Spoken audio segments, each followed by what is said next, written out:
So again, my name is Naut Kusters. I'm the general manager of Travelife for tour operators.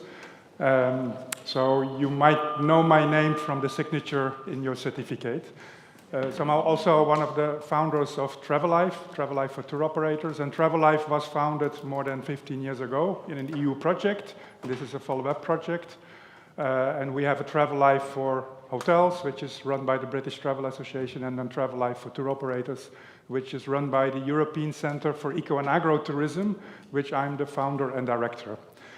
So today I'm going to speak about excursion sustainability, and it's something which is already long on the agenda of the travel industry. And Joe Hendricks has been working on it in a Thomas Cook time already on excursions and sustainability. And it's a difficult topic because you have to work really with your suppliers. You go very deep into the supply chain, and everything in an excursion has to be correct. You cannot make any mistakes if you certify the excursion. Yeah? So far we have certified tour operators, and in a certification of tour operators, we say that you have to work in your supply chain, you have to select the most sustainable suppliers, you have to motivate them, but you can still work with non-certified hotels. Yeah? So with an excursion, everything, a sustainable excursion, everything has to be correct. So that's something we have been looking in for a long time, and actually, we, as Travelife, we were approached 5 years ago by Royal Caribbean, which is one of those big multinational cruise lines. And Royal Caribbean had signed an agreement with the World Wildlife Fund, and the World Wildlife Fund in the US wanted to give them €1 million. But they said they wanted to give €1 million to Royal. Royal wanted to give €1 million to the World Wildlife Fund. And then World Wildlife Fund said, yeah, we can accept your $1 million, but you have to work sustainable in your cruise ships, with your food, but also your excursions should become sustainable. So then Royal said, okay, we need to have somebody to help us to make all these excursions sustainable, and they have 2,000 excursions. So they made an objective that in 2020, this was back in 2017, that 1,000 of their excursions should be certified. And Travelife has been selected. That time there was a competitive process, and of course we know a lot about tour operators and sustainability, so we were selected as their supplier to help them to make all these excursions sustainable. So that's how we started with the process of excursion sustainability. And after Royal, also MSC Cruises, Explora, Carnival UK, you see those five cruise lines also joined this movement. And together they have about 30–40% of the market in the cruise industry. Carnival Cruises, the mother company of Carnival UK, is also coming in. So there is a big pressure from the cruise lines to the tour operators to become more sustainable and to offer sustainable excursions. So when we had a SUSTOUR project, we said to the cruise lines, okay, you can invite your tour operators to join, and we had 20 tour operators from the cruise line industry, so from the shore excursion industry, to join the SUSTOUR project. These are the 20 tour operators. Some names are well known probably already. Portimar is here also in the panel. And we had, the SUSTOUR projects gave us the opportunity to work with those tour operators to develop sustainable packages. So development of standards for excursions, because we didn't have standards for different types of activities. We said, okay, it has to be sustainable walking tour, sustainable diving tour, but what does it exactly mean? Sustainable whale watching, what does it mean? And there were loads of standards around, but not the standard, not the Travelife standard. So we used the SUSTOUR project to develop that. We had piloting of the standards in the different destinations, training of the suppliers, assessment of the excursions, and certifications of excursions. So this was the objective of the SUSTOUR project. So if you look at the responsibilities of a tour operator, a shore excursion tour operator, then this excursion part is of course the major part. And excursions, you have different elements: transport, food and beverage, or lunches, shopping and souvenirs, tour guides, and activities. And actually all these elements have to comply to the standards. So we had to define very detailed standard for all of these 5 sections of an excursion. So I gave a training 2 days ago in Lisboa for tour operators and their suppliers, and it can take 2 or 3 days. There was a one-day training, and I went through all the criteria. I have no time for that, but I'm happy to share you those criteria, which are also online. So transport, and then it's really local transport. You can look at the vehicle type. So yeah, electric car, non-electric car, old car, new car. There is a lot of differences in the car type. In terms of sustainability. So you have an option there to choose the best option. The planning of the transport is very important. Not to have a big bus for if you have 10 people and you take a 50-person bus. So there you can micromanage. It's all about micromanagement, of course, in the travel sector and sustainability. We cannot avoid to have transport at all. The maintenance of the vehicle, that's often not known. But if every vehicle has a kind of guidelines how you have to maintain that vehicle in order to reduce optimum use, but also to reduce the energy use. So that can really give a lot of benefits. And of course, the driving style, and that's maybe the most difficult part, because it's a personal thing how you drive, sportive driving or economic driving or eco-driving. And yeah, you need to train your drivers in a different style, which maybe doesn't fit their personality. But it can save, together, those actions can save up to 20% of the energy. Food and drinks, these are some of the criteria we defined. Locally owned restaurants, local food from local suppliers, no endangered species on the menu. That's of course, shark fin soup is a no-go, maybe tuna, maybe others. So you need to check this per country, what are the endangered species. And Greenpeace has a list also for fish, for example. Interior design reflecting local identity, food waste, don't have to explain you about it, plastic waste, etc.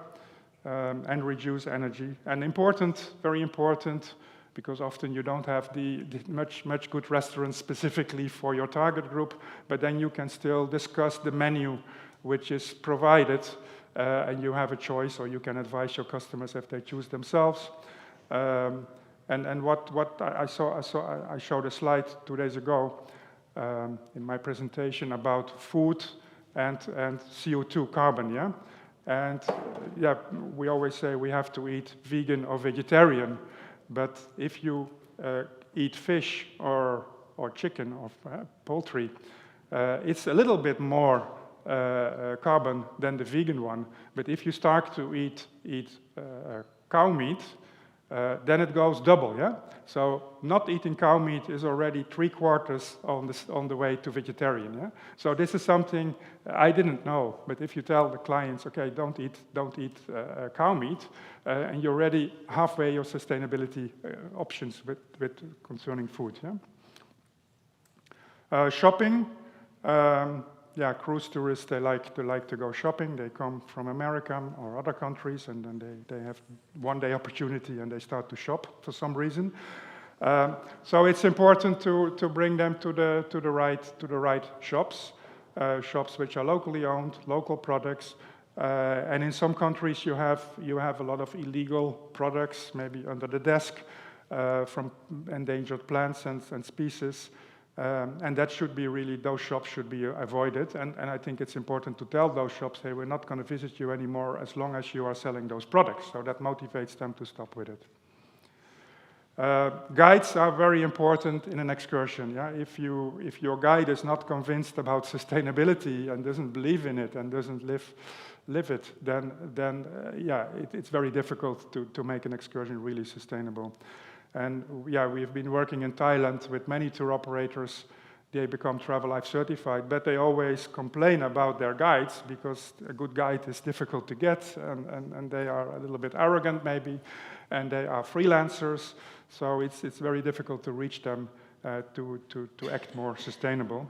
So yeah, we say the guides need to have a training on sustainability because they need to be aware about how they can advise their clients to be more sustainable and give a good example. First aid, local guides. Guides should be properly qualified. I don't have to tell you this. And they have to comply with all the best practices in the region, yeah, for sustainability. And to do that, we have also in the frame of the SUSTOUR project, we developed a code of conduct for guides, because yeah, you cannot really certify a guide as a product. Yeah, you cannot send an auditor to a guide; he will tell you that he does everything perfect.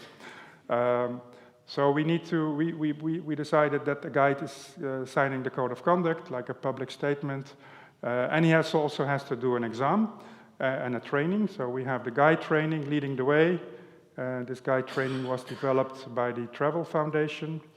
Maybe 5-6 years ago. It's the EU-COSME Futurist, an association, an organization, a foundation from the British travel industry. So the guide training, and then they sign the code of conduct, and then they get a certificate, just a normal Travelife training certificate. But then we also found that we got the from Portugal, the guides, they wanted to have a badge that they could put on them. Yeah? I'm not sure if they're going to wear it, but we developed a badge committed to sustainability, Travelife, so guides can also show that to their clients. Then the biggest chunk of an excursion is are the activities, yeah? And we identified 35 different activities. And more activities came up. We had a training on Monday. There was a wine cellar. So, you don't have criteria for wine cellars. But we have now 35 different standards, which we defined. And there was really a lot of work, because code of conducts for different types of activities are around already for 20 years. If you go whale watching standard, code of conduct, you find about 20 of them. Yeah? Even individual tour operators like TUI have their own standard. So, but there is not the standard. So we had a consultant working for 1 year and some students helping it and looking at hundreds of code of conducts for the different activities and grouped them in an intelligent way. And then we had to they were endorsed by ACTA and PATA and the Adventure Travel Trade Association. So these are 3 big players in the global travel industry representing the tour operators, thousands of tour operators.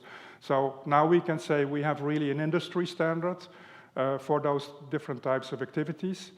And these codes have been nicely designed. And I have some of them I have here. You can look at them later in the break. And you can put your own logo on it. Yeah? So there is the APAFT logo, but you can go on to the Travelife website. Your logo is already uploaded, and you can just generate these code of conducts. And then you can send them to you can provide them to your suppliers. So these are just tips, best practices. Hey, if you want to be a very sustainable activity provider, we expect you to do these and these steps. Yeah? So we also mirrored those activity standards for the activity providers. We made a consumer version of it, but you can have a very responsible activity provider. But if the consumer is not aware about what to do and not to do during the trip, then you did only half of the job. So we also have 35 consumer code of conducts. You can also put your logo on it, and you can send it to your customers. Specifically for the activities which are in your itinerary. So we developed the standards for all these excursion elements, but how do you start to measure and certify them? So that was a bit complex, and we tried to find a solution which I will explain. First, what is excursion certification in relation to the normal Travelife Partner, and Travelife Certified. So it's actually a next step. And you can see you are the tour operator, you are the supermarket, and you have been certified for your in-house management, and but not all of your products are sustainable. You might have some eco products, but not all your products are sustainable. We cannot expect that yet because it's not realistic. Then all of your hotels would have to be certified, and you would have no business anymore. But so for the excursion certification, we call it a product certification. Travelife is more like a management certification, and the excursion is more like a product certification. And then everything in that product should be correct. So each element in that excursion should comply to the standards. And then you work, of course, if you don't manage that excursion in-house, and you have often suppliers, can be a taxi driver, a bus driver, a boat driver, guide. So you have external suppliers. Most of the tour operators, unless you're very small and you're an excursion provider yourself, you have external suppliers. And you have to get them involved. They have to report on their sustainability, on the checklist. And all of them, if you have 5 suppliers, all of the 5 of them should comply in order for that excursion to be certified. So that's the concept. And we developed an online tool for that, where you can register your suppliers, your excursion suppliers, and you can give them checklists. Depending on what they are, you can give them different checklists. And we're not going to bother suppliers with all kinds of management, blah, blah. Do you have a policy? Do you have a training? No, we only look, what are they actually doing? Yeah? If it is whale watching, is how do they approach the whale? We're not looking at the office of the supplier. Yeah? So we're looking really at the activity itself. So so the number of criteria is not that extensive. And as a tour operator, you need either to ask them to complete the checklist, or you have to do it yourself. You have to go there and ask them the questions. So that's all into a kind of excursion supplier management tool, which we developed, where you register your excursions, and then you link suppliers to that specific excursion, because one supplier can be linked to more excursions. So the supplier only fills in one time the checklist, and then that checklist with the results is linked to that excursion. And then, of course, that whole system will be audited. So we are just learning from this. We had our first pilot certification in Dubrovnik with Adriatic DMC and Elite, and we are still finalizing this process. So it looks a little bit like this, where different suppliers are linked to a certain excursion. So, and then the supplier can also go online and fill in the checklist. This is the food checklist. So that's a little bit the introduction about excursions. And I spoke about cruise line excursions, but this is, of course, also for packages. So we have an excursion, but a tour package, then also the accommodation is included as part of it. Then you need to think, for a sustainable package, do all the hotels in that package, in a multi-day package, have to be certified or not? So this is still something will be like a next step, in our development. Okay, thank you for my attention. And I want to invite the panelists to come up.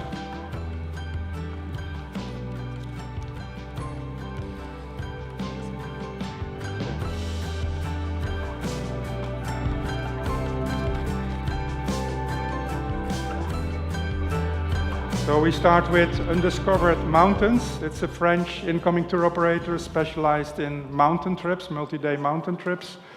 And you call yourself that you offer itinerary holidays. I never heard about that term. Well, so you can explain it, yeah. And I give you the word. Sally, yeah? Thank you. So we've been operating mountain-based activity days since 2005. And we've faced lots of challenges along the way. But for the purposes of this presentation, I'm going to focus on itinerary holidays. We don't just do itinerary holidays, but I'm just focusing on this particular type of holiday for the purposes of this presentation. So, just to clarify what I mean by an itinerary holiday, it's a journey where you go from normally on foot or by bike or train or ski from A to B to C, and you stay in a different accommodation each night. I think we all know what an itinerary holiday is, but I just wanted to clarify that. Why have I chosen these particular holidays? So people love the idea of going on a journey. They like the challenges that they will overcome along the way. It appeals to our desire to discover new things and new places and having an adventure. Travellers who are sensitive to sustainable tourism also like the idea of going from A to B on foot or by bike, because it feels sustainable to them. They're not using a form of motorized transport. Commercially, they sell really well. And I wanted to just give you an example of that. So we have 2 ski touring holidays. The first one is a refuge to refuge or hut to hut ski touring holiday. And the second one is based in one place, and we go to different mountain ranges each day. The second tour, the ski touring on the second tour is actually far superior to the ski touring experience in terms of the skiing in the Refuge to Refuge tour. Why?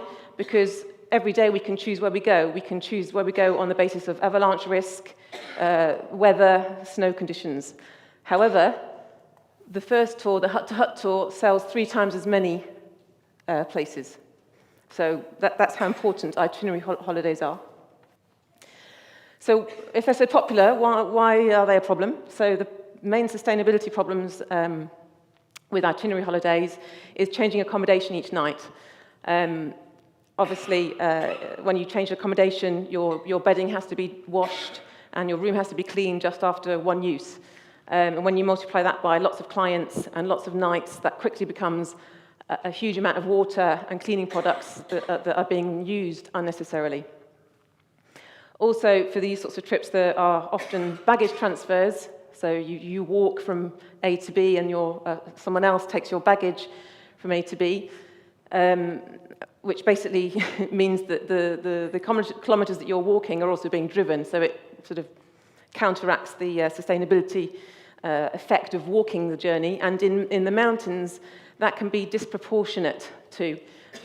So for a baggage transfer in the mountains, often you have to drive all the way around the mountain, down one valley and then up another valley to cover the distance that the client has just walked over the top of. So the amount of kilometres driven sometimes for these baggage transfers are quite impactful from a sustainability point of view. Also, staying just one night in each place, there's less time for especially when you've been walking there all day or biking there all day, there's less time for you to actually engage in that local community, in that place that you've ended up in. So there are missed cultural opportunities. So we've implemented a few different strategies to try to address these issues that we've identified with itinerary holidays. And this is an example the first example is to choose, when we choose an itinerary holiday, we try to choose ones that use high mountain refuges. So why high mountain refuges? Well, one way to address the washing problem is to use accommodations that don't wash the sheets. So in mountain refuges, the whole purpose is to provide refuge in a mountain environment where there aren't washing machines, bin lorries, etc. So resource management is actually a very high priority for high mountain refuges. Clients bring their own sleeping bag liners with them, so they don't need to wash the sheets each night. They're also, from a baggage transfer point of view, inaccessible, so there's no baggage transfer possible. So it removes that problem. The refuge share the same alpine culture, so even though you're going from different refuges, you're still being immersed in that mountain alpine environment from a cultural opportunity point of view. However, staying in the mountain refuge isn't for everybody. It's not comfortable for everybody. You might have to carry a heavy bag. So what we've done is try to address these challenges in the way that we provide these types of tours using mountain refuges. So, obviously if you are wanting 5-star luxury from your holiday, you're not going to enjoy a high mountain refuge unless you see it as a challenge, a survival challenge, and an experience rather than a hotel. So we try to pitch our holidays in this way. So it's a true immersion in alpine culture rather than it being the hotel that you're staying in. Another thing that we do, I hope this is going to work. So we give all of our clients an app for their holiday, and this is supposed to be a video. Yeah. Works. So this is on our app in the destination information for our mountain refuge holidays. We give a link to a blog on how to behave in a mountain refuge. And the point of this is to explain to the client how mountain refuges work, how they manage their resources and how scarce they are, and also how to behave so that when they are staying in the mountain refuges, they know, A, what to expect, why it's like that, and also how to behave responsibly in that environment. Our second strategy, hang on. Help. Okay. So our second strategy is to actually market an itinerary, but it's not an itinerary, as in we don't stay in a different place each night. So here we've got a guided e-biking tour that goes from the snow-capped mountains of the Alps to the lavender fields of Provence. It's obviously a journey, but we actually only stay in 2 different accommodation bases for this tour. And our third strategy, this is another video, is to actually make the accommodation one of the attractions of the trip. So this is a wolf tracking trip that we do. Hang on.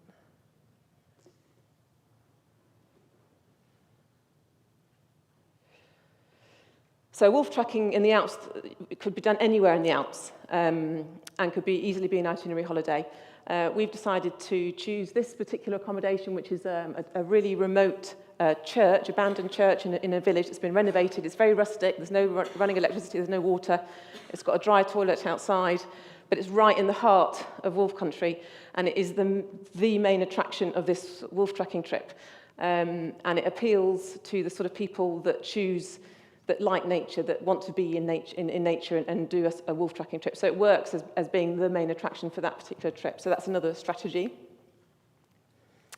And our final strategy is to empower clients to make their own sustainability choices. Why?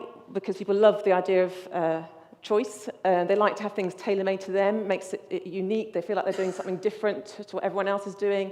That makes them feel special, makes them feel like they're getting off the beaten track. But that's quite hard to do with an itinerary holiday where you've got a fixed A to B to C. So we've just created, it's actually a brand new trip, so we haven't sold this yet, it's just new. But it's based on, oh, hang on. Sorry, I'm getting confused with my slides. It's tailor-made, it's flexible, and it's multi-activity, it's car-free, and it promotes train and bike travel. I'll explain a little bit more. So it actually follows this waymarked biking route, and at each stop there is a train station, and there are also a range of different activities to do. And the way we've structured this trip on our website is to make it really flexible, so you can choose how you want to do it. So you can choose to skip a leg and do 2 legs in one day. You can choose to stay in one place for longer and do the activities. You can choose to join 2 together. To skip a bit and do it on the train. It's really, really flexible. And to try to get people to make the sustainability choices that we want them to make,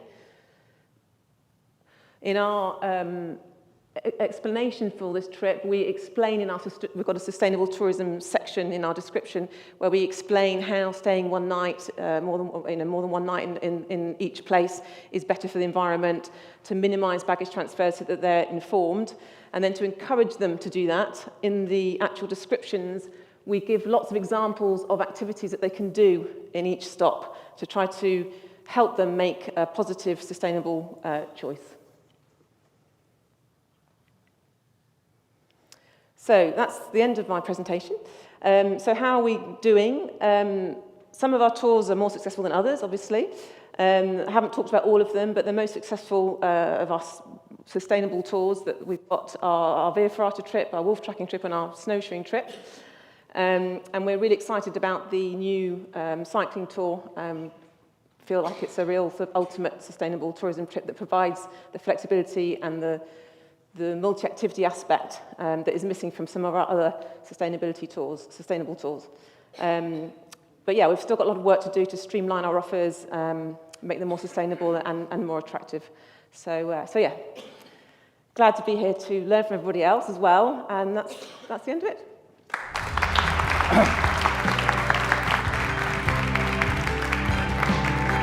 Thank you, Sally, for sharing some of your creative ideas. The next speaker is from Turkey, from SGA Travel. And the name is Çağlar. I spell it well. Çağlar, sorry, Çağlar. Okay. And SGA Travel has been working in the supply chain with empowering women and getting them involved in the tourism product. So looking forward to listen to your story. Thank you.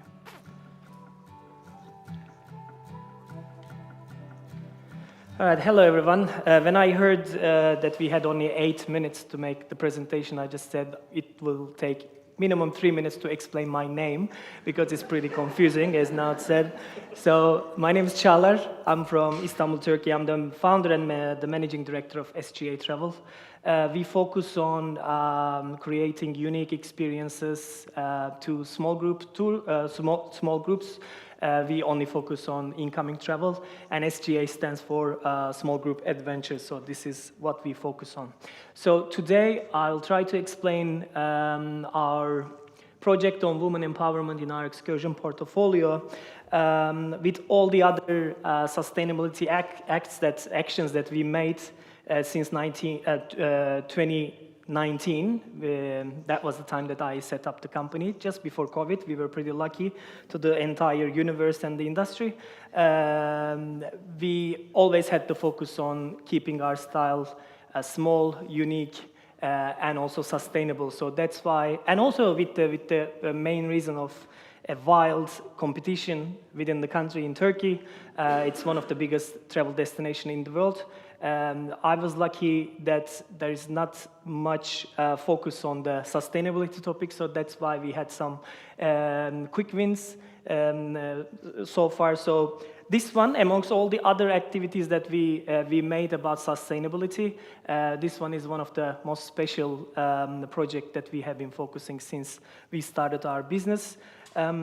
So I will try to explain as much as possible. So as I said, our style, since we set up the company, we try to keep our motto by following 3 bullet points. First one is local, sustainable, and unique. So every tours that we try to operate, we operate in Turkey, we try to keep it as sustainable, local, and unique. So sustainability, of course, we had our own ways, but with the organizations like Travelife, that kind of guided us through our journey. And being local, especially clearly as being the local and having the local team would be the easy way. But being unique, especially in these days, is pretty difficult because, as you know, we all have these, smartphones, and you can find any type of restaurants. They don't really stay local anymore. So while we were trying to find these solutions about being unique,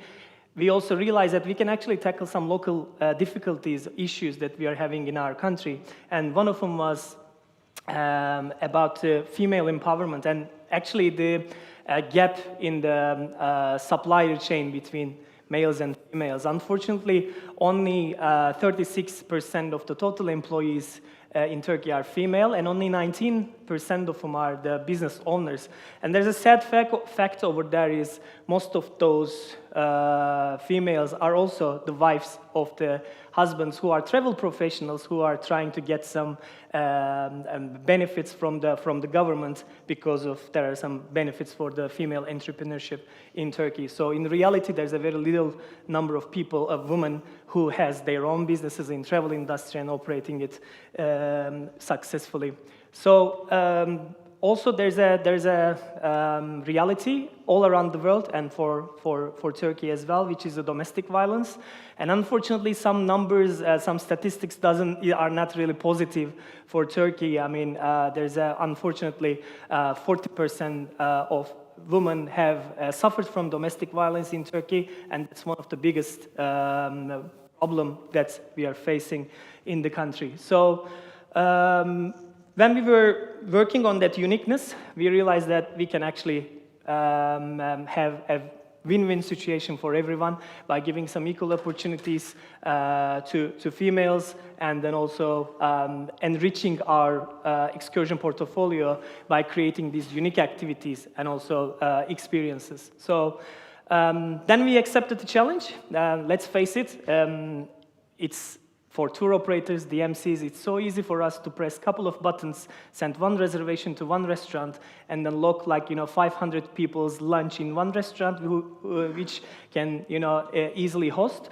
But separating this between, let's say, 5 different suppliers, locally owned, female-led in a rural area or in a village is pretty difficult. But we accepted the challenge to make a positive impact, make our trips unique, and also change people's lives on ground as well. So we started focusing on the practicality on ground as well. So we made a step plan and we started to launch it on ground. First of all, we checked our existing programs. Pre-COVID, we created some, programs. We mainly work B2B, so our 65-70% of our business comes from the B2B contacts. So we went through those itineraries and then tried to find some opportunities to be shared with, local and family-owned businesses, and then we listed them. After that, we also audited the activities because you can't only run an activity because it's family-led. Like, you need to go through some other sustainability processes to make sure that you have the right activity in place. And of course, we asked to our B2B partners as well. Thankfully, I'm lucky enough to work with amazing partners all around the world, mainly English-speaking countries. We have the same mentality and mindset about sustainability, which I feel so lucky to have partners like this all around the world. And also, our 35% of our business comes from OTAs. Then we also looked at the suitability of possible activities to be included to those trips. Because let's face it, we also first need to focus on the financial sustainability while we are preparing something for locals or for our business and like the all different parts. And then after the product development part, we focused on the supplier research. So as a local operator, of course, we have a lot of local contacts. I was a tour guide myself for 5 years. I traveled all around the country with mainly travelers from Australia. So with a bunch of Aussies, we were just backpacking around the country and met amazing locals that I'm still in touch, and I'm also lucky enough to be working with them. And then we are also so lucky to have fearless and amazing tour leaders, tour guides, who are helping us to share some recommendations, suggestions that they met on ground, the people that they met on ground, because they have a good eye on what would fit to our some specific products that we have in our portfolio. And then, of course, after that supplier audit, how we can select the suppliers, like, yes, the person that you found, they need business, they have amazing product, but what about the rest of the story?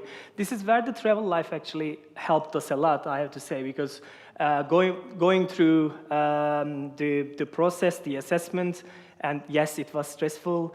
I didn't do yoga, but I had lots of glasses of Turkish white wine during the process, and it helped. So we are the partner right now. That process helped us to pick the right supplier or to make something more structured instead of just talking to the person over many cups of tea and then make notes and everything. So especially as a local operator, we really value the partnership with Travelife, especially in this step.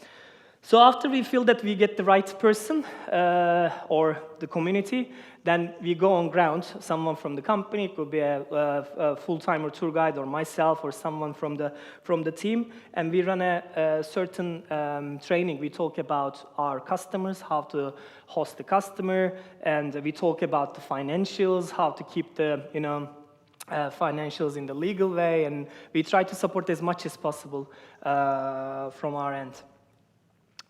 I just want to introduce a couple of our suppliers. These ladies are picked for this presentation mainly, of course, because they are just amazing and they are the biggest contributors to our amazing feedback results.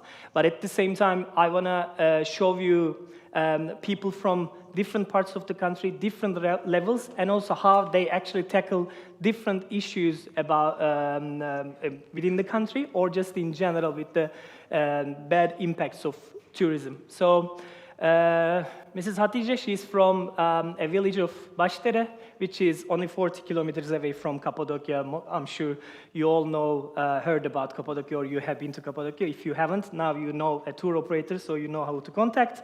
This is the place where it's famous with the hot air balloons and beautiful sunrises and sunset. It's just, it's one of the most beautiful spots in the world.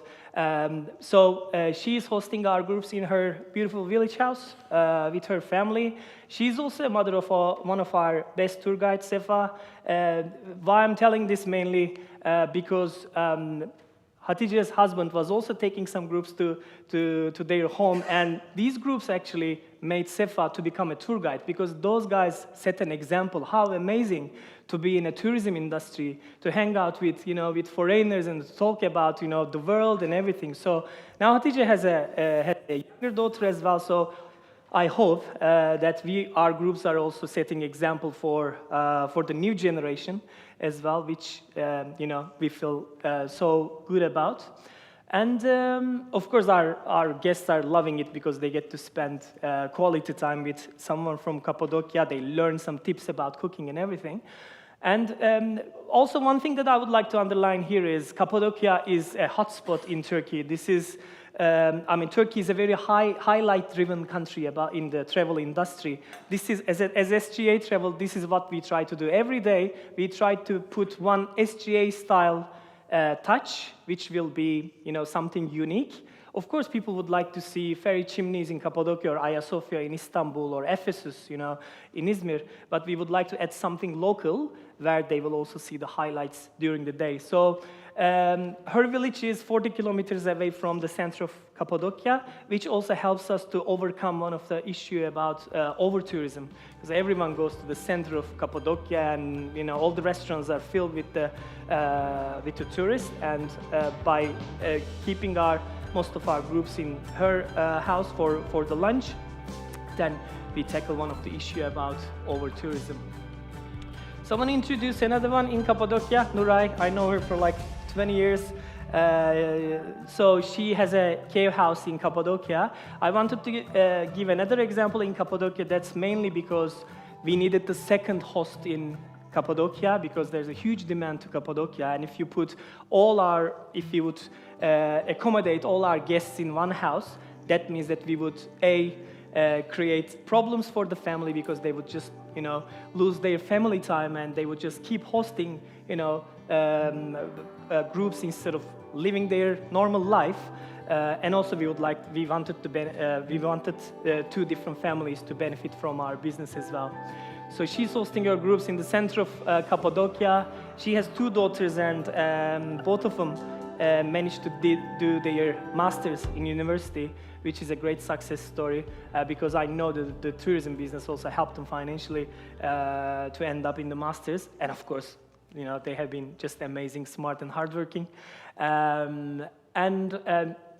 Nuray has a very special cave house. Cappadocia is famous with its cave houses and everything. Unfortunately, when I went there 17 years ago, I think, 15 years ago, something like that, for my first time, there were a lot of houses over there. Unfortunately, last 20 years, they all turned to cave hotels.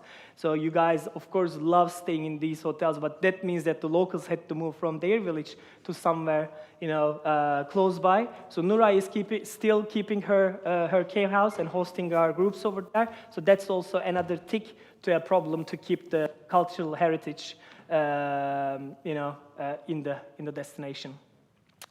Müjde, she is the owner of the first boutique hotel in Turkey with her daughter Iris. What's amazing about her is she's only focusing on local employment. So all employees are from the village, and also she's running some cooking classes that we included to our excursions. That she's only using local produces and sharing cultural heritage, some unique recipes with our clients as well.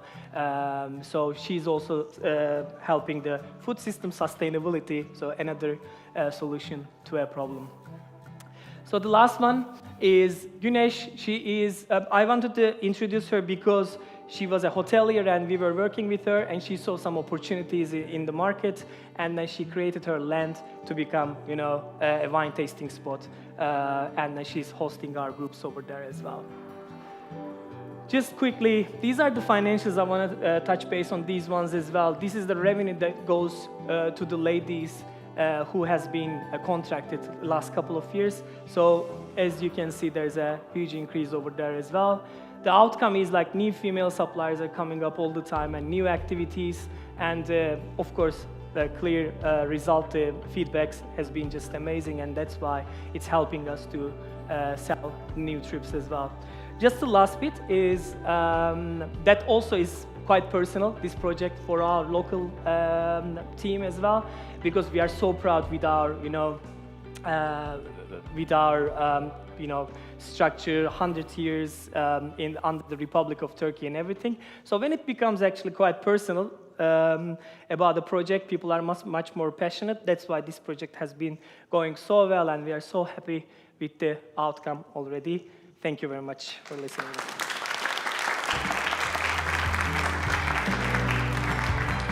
I have a question for you. Sorry. Because we have been working on this kind of community-based tourism as well, empowering women. We had projects as ECIAT in Central Asia, and usually this is funded by development agencies, but you have done it yourselves, as a tour operator. So how do you have the capacity for that and the knowledge?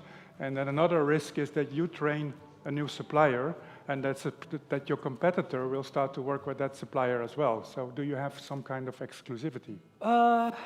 First of all, the second part, sometimes they are getting contacted with our, competitors on ground, and sometimes we have to just quit from one supplier because they wanted to work with other companies, which is, they can work with other companies, but we just don't want them to be bombarded with business, as I mentioned in my presentation. So there's always a risk over there. But again, as I said, I mean, the project itself is pretty personal, so thankfully, most of the suppliers also have this relationship with us.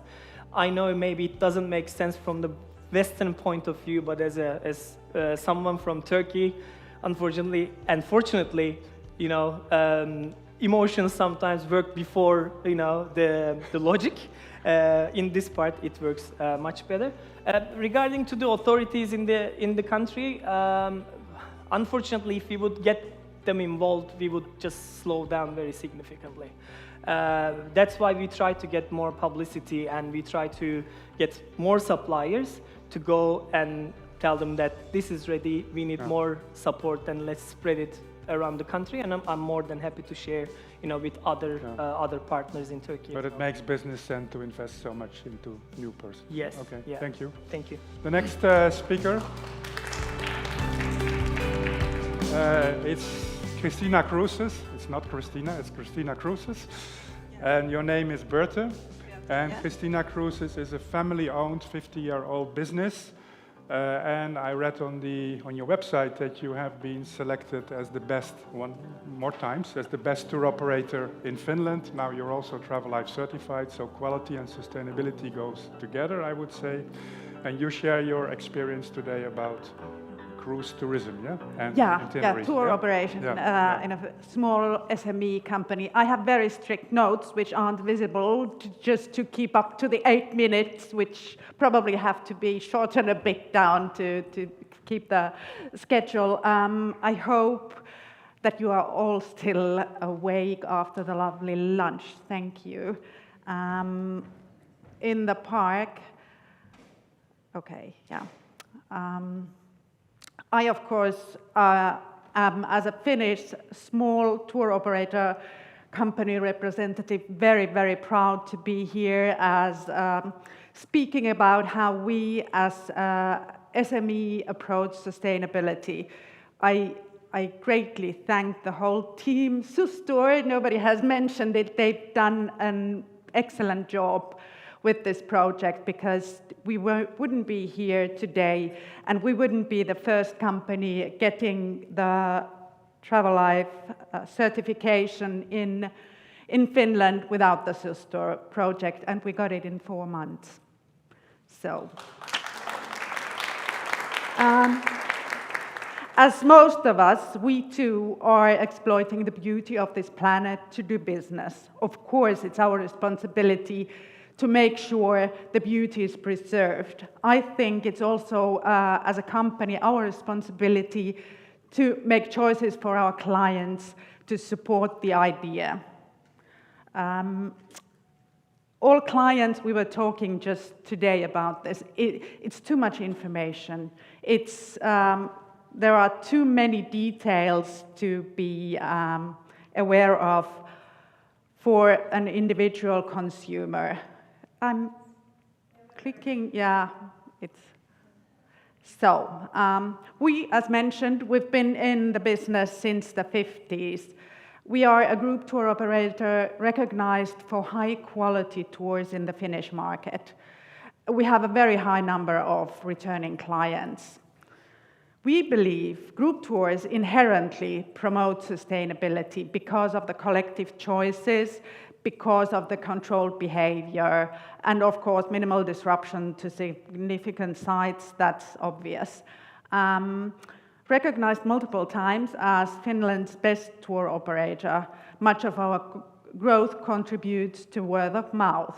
So our commitment to sustainability is evident through some very obvious choices, but of course also many choices that just the clients don't need.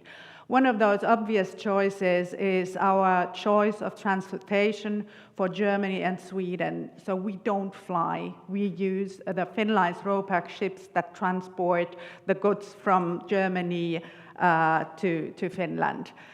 And of course, the introduction of rail tours during the pandemic period. We, as the only one, provide non-flying European holidays, river holidays, for the Finnish market. These are just a few examples, but in numbers, this means in 2017 to 2019, the number of non-flying holidays in our company was 35%. In 2023, it's 38%. And for 2024, we are aiming to 45%, and that's a big number for a cruise tour operator.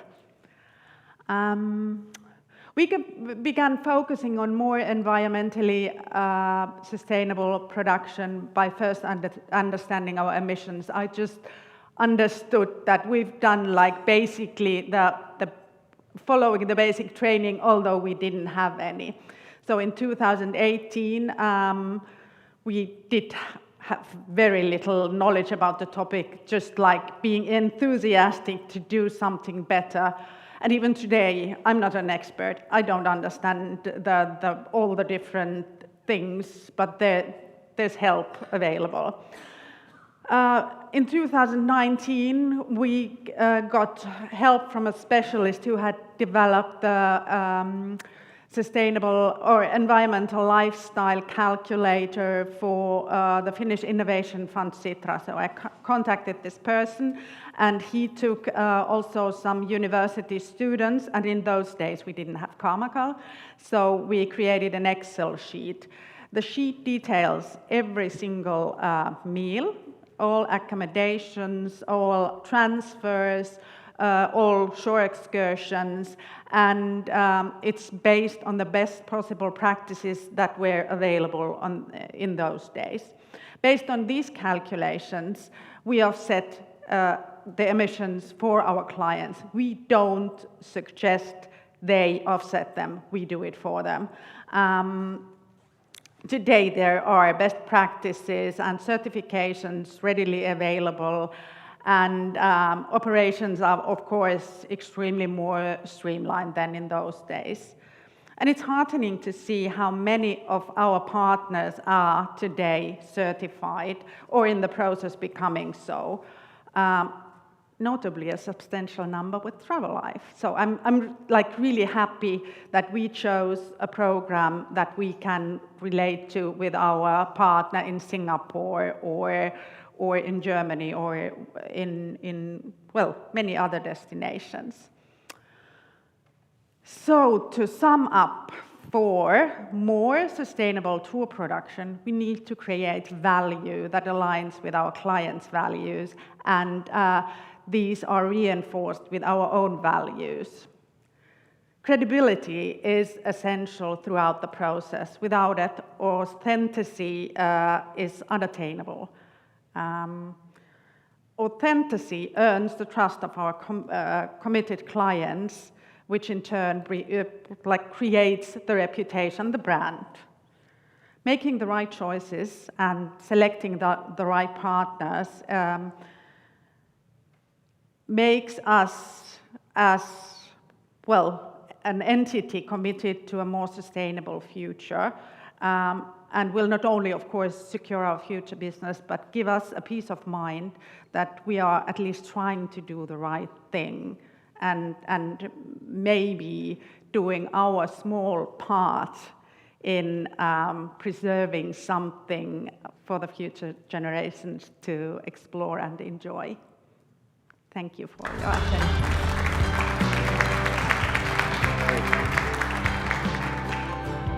Thank you, Birthe, and it's great to see how you reduce the flights, in percentage. I think lots of tour operators want to learn from you, but that's a different discussion. The next speaker is from Portimar, Portuguese tour operator, and actually I met your colleague on Monday when we had a shore excursion training. You're going to speak about shore excursions. Yes. So I give the word to you. Thank you, Naut.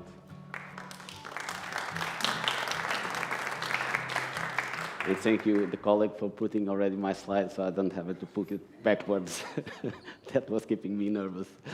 Okay, good afternoon to you all. My name is Eduardo. I think I presented myself to the majority of the participants. I'm the executive director from Portimar. We are a DMC in Portugal. And today I will be sharing with you our shore excursions experience, and the idea of the presentation is to guide you through the different services that we have on our shore excursions. So in terms of transportation, what we are doing is we are readapting our excursions to have only 1 or 2 central points where we can drop in and off the clients. So in one of these points, if we need to go, the clients to go to the opposite side of the city, we try that this one point can be near a public transportation so the clients can go with the public transportation. As far as when we have small groups with private tours, we have already a supplier that works for us in Lisbon and in the Algarve on the south that has already a fleet of electric buses, electric cars or minivans. So, I mean, it's not guaranteed, but whenever it's possible, we always prioritize our requests to have these electric cars. In terms of tuk-tuks, which are coming a lot of very popular in Portugal, we only work with eco tuk-tuk. I mean, this is not only because of sustainability reasons, it's about the comfort of the client to reduce all the noises from the tuk-tuks, and it's not very comfortable to be on those regular tuk-tuks. So we only work with eco tuk-tuks. And as far as buses, well, this is where we have the biggest challenge, because, I mean, for tourism buses, we do not have companies yet that have the fleet of hydrogen buses. So whenever we have shore excursions, normally we need around 10 to 20 buses. So we don't have yet the partner that can provide us with this type of fleet. So it will be a challenge for the next coming years. In terms of tour guides, we were one of the first companies to release the Travelife platform to our tour guides. And I think roughly around 10 tour guides made their certification through by our platform. Nowadays, Travelife has already an agreement with their union, so more and more tour guides are getting certified in Portugal. And our aim is to have, at least from our top 20 tour guides, to have at least 90% by 2025, which we think is very reasonable, as we are already have a lot of tour guides certified. And also what we did is we worked the message that we want the tour guides to pass on to our clients. So we had meetings with the tour guides explaining what type of message do we want them to pass to the final clients. Meaning in terms of sustainability, in terms of heritage, in terms of social behavior, in terms of environment. So we approach the tour guides and try to motivate them to pass on the message that ourselves as a company have in terms of sustainability with the clients. And also what we did is, since we are also certified in terms of quality, we always do collect a form to the clients to receive their the value of our excursion. So we included also sustainability criteria on this questionnaire in order to receive their feedback from the excursions that we provide them. In terms of souvenirs, what we do is we work only with shops that have products made in Portugal. So the idea is, well, in the day-to-day business, we have that feedback from the tour guides, okay, regarding the shops that they advise the clients to visit. And regularly, every 3 or 4 months, one of our colleagues goes to these shops and controls if it's real products made in Portugal. And also, whenever we have small groups, we always try to go to shops that have handmade souvenirs produced locally by local artisans that can produce those handicraft. In terms of activities, well, what we try to do is we try to promote local companies. By this, we mean that companies that have their main office on the region, companies that employ local people. So that's what the type of companies that we work with. It's not an easy process, as Naut was saying, because there aren't, in these activities, there aren't that many companies that are already with sustainability criteria or with sustainability certification. So what we aim to do is we try to replace our suppliers by others that can have this type of certification. Our aim is to have by 2025 at least 50% of our suppliers on the activities already certified in terms of sustainability. And also we try to encourage individual entrepreneurship, meaning that we try to encourage people to create their own job, because normally this means that we would have a differentiated offer, a more exclusive services. So we always try to promote this with the people to create their own jobs and to be entrepreneurship. In terms of hotels, well, in shore excursions we don't use hotels, but we as an incoming company, we have more than 1,000 hotels contracted all over the country. So what we did is on our fact sheet, because whenever we have a new hotel, they are complied, they have to fulfill the fact sheet. We included some mandatory fields in terms of sustainability, meaning that the hotel has to say if they have sustainability practice or not, and if they are sustainable, what type of certification do they have from themselves. And besides that, we also, at the end of the form, we have our sustainability policy and our quality policies that the hotelier must read and accept it, confirm that they read it and they agree with our policies. So this is also mandatory fields. And by having this information on our system, on our reservation system, this means that our booking department is able to filter the hotels by sustainability criteria. So whenever we need to offer this to our clients, and we all work mainly with B2B, we can filter in our system which hotels are certified in terms of sustainability. For instance, we have roughly, from the total room nights that we have at the moment, roughly 18% is on certified, sustainability certified hotels. And also it can give us some statistics about which type of certification are most common. For instance, Green Key is the most common one, sustainability practice is on second, and so on, so on. So we are able to have these statistics, and also which type of regions have the most room nights in terms of sustainability. And also when we meet hoteliers, we always try to promote and incentive the sustainability behavior from their side. In terms of social responsibility, we have a partnership with a German tour operator, and this partnership is about social inclusion. So what we do is we have a round trip around Portugal that ends up in the south, and in the south we have an agreement with a social institution. And this agreement is about what we are doing is we replace the normal giveaways that we used to give to the clients, and the giveaways are made by this social institution. So the patient of this social institution, they are producing handcraft souvenirs, and then we buy these giveaways to the social institution. Roughly it's around 17 euros per person. And also, when they visit the institution, they also buy more other giveaways. So our aim for 2023 is to build a new adaptable bathroom for this institution, which will cost roughly around 7,000 euros. And I must say that at the moment we have 2,000 euros made in giveaways, and plus 1,500 from the tour operator foundation. So we are halfway there. And we believe that we will reach by the end of this year this goal.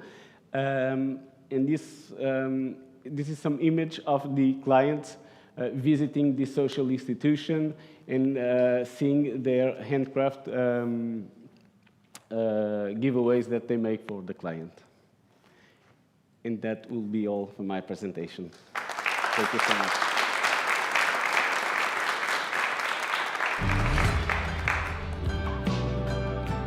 Thank you, Eduardo. It's really impressive how much of our best practices, which we advise, are you following, yeah? The hotel system and how you work with the suppliers. So we can learn a lot from you as well. Thank you so much. Thank you. Next is, not least, is Fair to Travel, Caroline in Dutch. And the name says Fair to Travel, so sustainability is in your heart, it's in your mission, and you're happy about it. So let us share us how you did that. Absolutely. Thank you so much, and happy to be here today. I don't know how you feel at the end of the day, but I would like to suggest please all stand up and jump 3 times. And then I hope your mind is also a little bit empty again. Great, great. Because it has been a long day with many very interesting examples, and I loved it, and I still love it to be here and to meet you all and to hear a lot and to learn a lot. My name is Caroline Greef. I'm founder and managing director of Fair to Travel. Besides that, I'm also sustainability coordinator for our Association for Small-Scale Tour Operators in the Netherlands. I also go the wrong direction. Shortly about our concept, as Naut already introduced, we started as a sustainable company, mostly focusing on community-based tourism. So our focus was more on the people side of sustainability, although the planet side always has been very important to us. We even started with the idea, well, let's maybe have intercultural experience from a distance, but it was difficult to have a business concept. A little bit about our portfolio. As I told you, we started with mostly African and later Asian countries. Round trip, adventurous, staying with communities, so always picking our partners in sustainability, but also local guides, local activities, local homestays, and of course also combined with some general activities. And now we also have Europe, and I will tell a little bit more about that. Because, well, we thought, okay, sustainability is important to us, but if we look to our portfolio, 80% of our tours is transport, and this transport is absolutely not sustainable. So we thought, well, we think a radical change is necessary because we don't have a planet B, so we really have to decide on how to move further. We could do this within our existing portfolio, of course, but well, we would keep the flights, because flying to Africa, well, going by train or car is a bit difficult. So that's why we thought we have to do it with really new portfolio. So yes, then you need to make your change with mostly on the Dutch-speaking market, and we need to go also towards traveling in Europe. And how did we do this? Well, first we thought, let's take the low-hanging fruit. So let's take some destinations that are close by, where we already have connections that are maybe already a little bit more sustainable than others. So in Austria, we thought, oh, we have those Biobauern concept, so already ecological foods and homestay kind of concepts. But we also found a partner in Belgium with Eco City Tours. So we were pretty different kind of concepts we tried out. Scandinavia, of course, was also one of the first ideas we had. And we said, let's stick to our concept, so adventurous round trips, because otherwise it will be totally different, and then, well, probably our clients don't recognize us. So it meant less flying, more electric transport, and more public transport, of course, or hike and bike. And that's what we in the end did.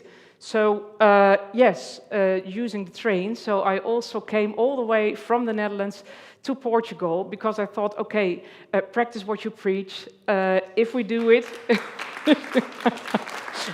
well, thanks, but it would be even greater, because, well, I also do it to set an example, of course, and to say to many of the governments, please be sure that you have a better public transport system, because this is what will help. A regular client won't travel 3 days to arrive at a destination.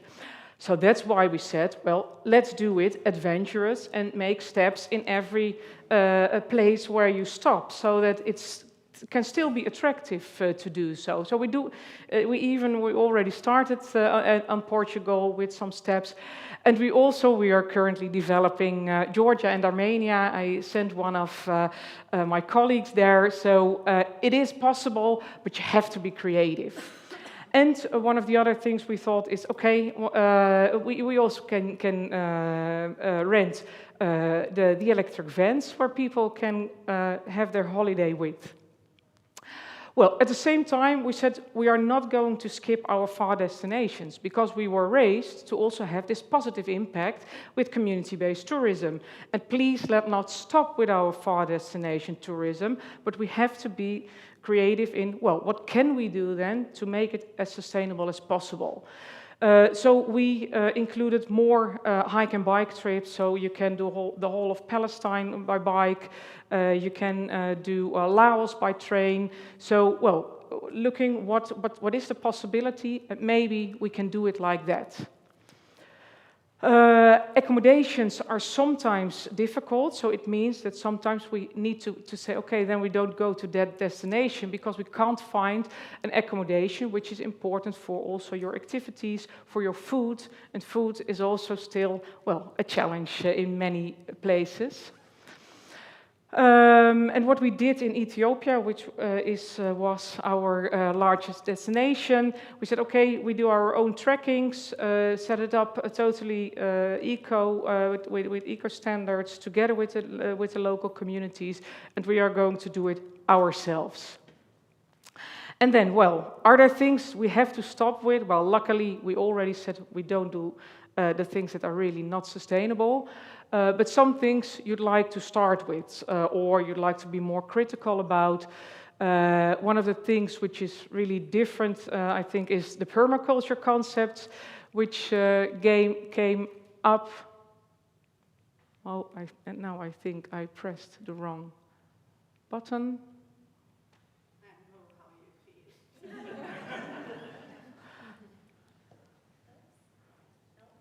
I don't know why it's not working. And yes, there it is. Because, of course, well, the thing that's coming up since a few years is the regenerative tourism. which means, of course, that you even deliver something when you are traveling or when you are as a tourist somewhere. And one of the things that we are currently starting with is this permaculture concept. So in Austria, we have a place where you can go to, where you can be trained even to have it at home. So a really natural way of gardening. We do it also in Malawi, and you can even do this volunteering kind of thing, but you can also think of these cleanups, well, as we had as an example in the previous presentations. What we try to do is to keep best of both, so have the social impact, but at the same time give an alternative. Say to people, if you go to a far destination, please stay longer, enjoy, spend your money, spend it to the local communities. And if you go not that far, don't do it every year, then go in Europe and opt for other options that are more sustainable than flying on short destinations. And spreading tourists. Well, and then I come to the end. So, thank you. It's a pleasure being here, and I think we are all working to have this better Earth together.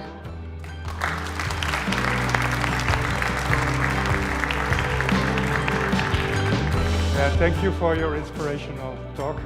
And if I ever go on a trip, I never did, organized, I will join your trip, yeah.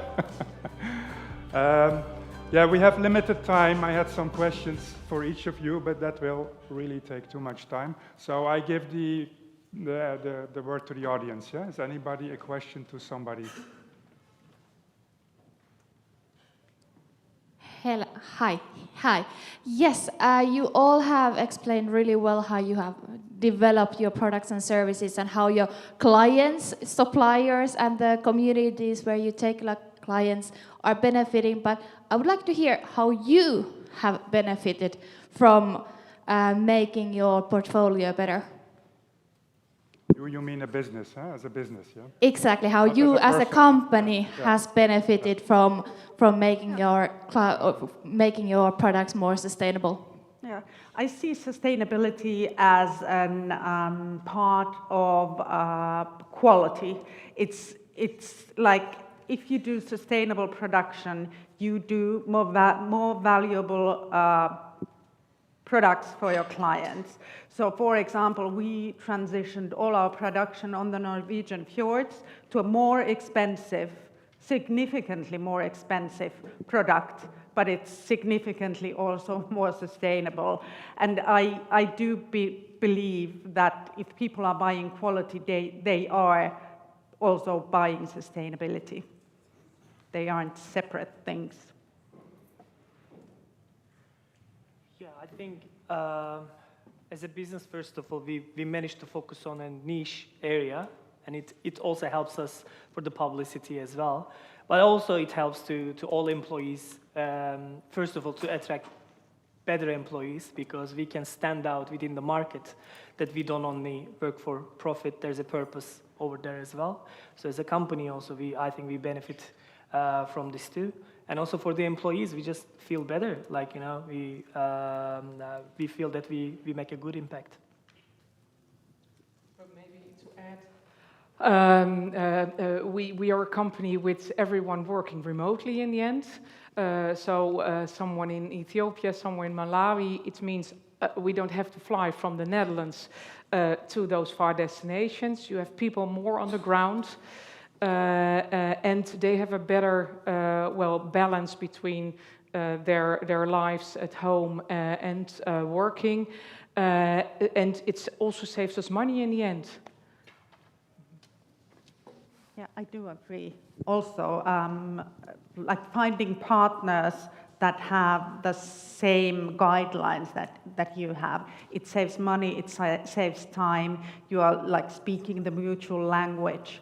And in my presentation, which I skipped the part, in the past month, I've identified 3 new partners on the Travelife platform, and all the offers all the quotes that I got, I didn't need to go back and forth, and would you kindly tell me the details missing from the quote? But they were like exactly as I wished. Okay, that's good news to hear that Yeah. you are doing business among yourself, yeah? And I think as Travelife, that inspired me already today to facilitate that more, to make a platform within the Travelife environment where you can meet each other, yeah? So that's already which I take from this conference. Paolo, I see you with a microphone, It's yeah? me. My eyes are not good. Hi. Well, following what you've just said, and I was curious to know from Birthe, if since you are keeping on with long distance destinations, why don't you continue with, not continue, but why don't you do business with islands? And I'm thinking about Portuguese islands because I'm Portuguese. And, What? no, Caroline, sorry. Oh, sorry. Sorry. I was Sorry. I understand. My mistake. No, I was looking into Caroline and it came out weird. The islands of both Madeira and the Azores in particular. Any ideas to work?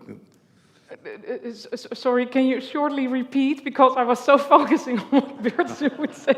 No, I was saying that, Naut is saying that, okay, this is also a platform to do business with one another. And you said that you were investing at some point in new destinations closer in Europe, but you are also keeping the traditional destinations. And suddenly, because you were trying to diminish the travel, and the islands are not accessible by anything but air, or okay, they can be accessible by boat, but probably not the best of the solutions, or swim, as Kristina is suggesting. So I'm just curious to whether you would consider working with the Portuguese islands. Yes, well, this is an interesting question. Of course, we use boats, but at the same time, boats are also not that sustainable, at least many boats. And this is, well, what has been raised earlier today. You always have this kind of dilemmas. And you have to make your decisions, and you have to be critical on yourself, and you also have to say, okay, I can't be 100% sustainable in all things that we offer or do. And that's how we cope with it. And of course, what's necessary, and I think we all also raise it during these days, is that you need to be very transparent about it to your clients. And you need to be very clear and also discuss with your clients what they can choose. And they can choose to fly to an island, for example, but then they really know, they know more about sustainable options, and you make the dilemma transparent. Thank you, Caroline. Yeah, just one question. You? Here. Okay. Carolina, you can come to the Balkans. It's quite close. So 2-hour flight from the Netherlands, and yeah, you can do tours there. In the Balkans. In the Balkans, Yeah. yes. Yeah. Okay. One question. I forgot your name. Sorry. Sally. Yeah, Sally. One question for you, because we do basically the same things. What we do in Balkans, you do in France. I just told somebody that you're my twin. One question about lining when they move from guest house to guest house, because guest houses, this is a huge problem for them to wash, and it is also a challenge for us. Did you ever think of supplying linen to clients who come and then they carry them themselves? And the second thing, just for the luggage transfer, when we sell the tour, we sell without luggage transfer. So you carry your things with you in a backpack, and then if you want luggage transfer, you pay extra. And in places where there is a big loop with cars, we use horses. Yeah, so we don't provide, we actually, it's not true, we do have sleeping bag liners available for clients to rent if they want them, but we actually suggest they bring their own. But we do have them available to rent for people that don't have them or don't want to buy. We always say don't buy things that you can borrow, and obviously we've got them to rent if you don't, but they're not expensive. And you can use a duvet cover as a sleeping bag liner. And for the baggage transfers, same, we sell it without the baggage transfers, and it's an optional extra to make that, to help empower that decision and explaining that, yes, by making that decision, you are increasing the impact of your holiday. And in terms of horses, we haven't gone down this route, but for some of the tours that we do, it is a possibility to use donkeys, but not all of them because of the terrain. But that does exist as an option as well. We haven't gone down that route because most of ours are too technical for the donkey option, and certainly not in the winter and stuff. But yeah, I'm with you on the.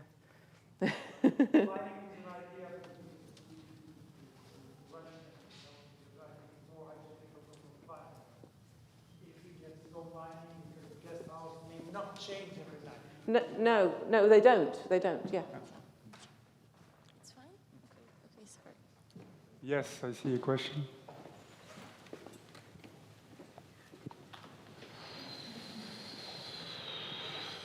Hello, Çağlar, right?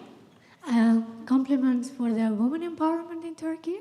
I'm from Albania, and I would like an advice, please, how to empower more women to join in our travel agencies. Do you have any specific how you did it, and what's your plans in the future? What techniques or strategies you use? Of course, because Turkey is a Muslim country, and it's kind of, Albania also, so maybe you have some advice on that. Thank you. Yeah, thank you for the question. First of all, I think the biggest suggestion I would give is, as local operators, we need to be on ground. I know, like, the industry changes all the time, and we're becoming more virtual and working from our homes. We have also a hybrid working structure as well, but I spend a good two months, I would say, a year, just traveling different parts of Turkey to meet people from different parts where we can actually create some partnerships. And then the second thing I would say is to respect to the culture of the community, because Turkey is a very multicultural country. And our travelers always tell us that we come to Turkey and we feel like we traveled in 15 different countries, because every corner there you feel there's a different feeling. So wherever we travel to, when we are introduced to someone, to a family or a supplier, a candidate, I would say, then we respect their culture. As you said, Turkey is a Muslim-dominant country, but different parts has different dynamics, I would say.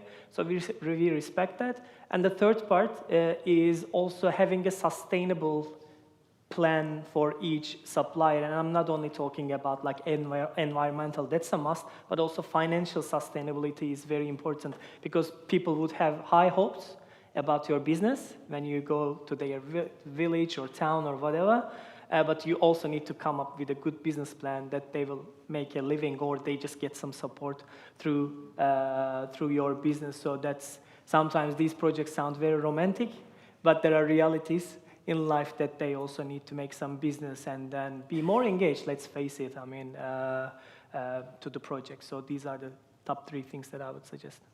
Thanks. Thank you. Any more questions?